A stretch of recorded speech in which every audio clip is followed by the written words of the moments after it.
Quand vous êtes entré dans la gendarmerie, j'imagine que vous étiez conscient du devoir de réserve qui incombait à ce statut. Oui.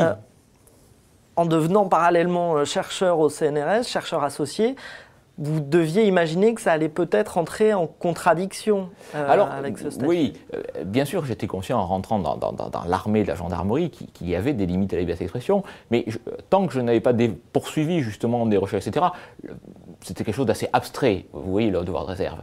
Et ensuite, dans mon parcours, justement, j'ai réfléchi à cet nécessaire espace de débat public et de débat critique au sein même des forces armées. Et je ne suis pas le seul. Le général Vincent Desportes est bien connu pour être aussi partisan d'une vraie liberté d'expression des militaires lorsqu'ils participent à la réflexion.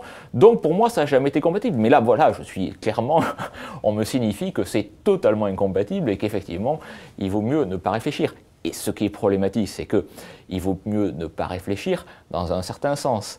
À imaginer que les travaux que nous aurions publiés auraient dit que vraiment ce rapprochement police-gendarmerie était la panacée en termes de politique publique et allait à la fois générer des économies, une amélioration de la sécurité des concitoyens, je ne suis pas sûr que j'aurais été blâmé et irradié pour manquement au devoir de réserve.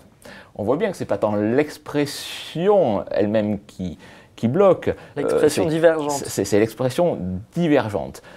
Voilà, et là ça me paraît problématique. En tout cas, ça rend problématique toute poursuite, même si le Conseil d'État me donnait raison, d'un travail de recherche, parce qu'on ne va pas chaque fois quand effectivement, comme pour par exemple le choix de Michel Alliot-Marie sur les rencontres police-citoyens, on va dans le bon sens, là on peut publier, et puis lorsque la réflexion ou les constats qui sont faits vont pas dans le sens, on se dit, ou ça il faut peut-être pas le publier. Il y a un vrai problème d'indépendance de la recherche à ce moment-là.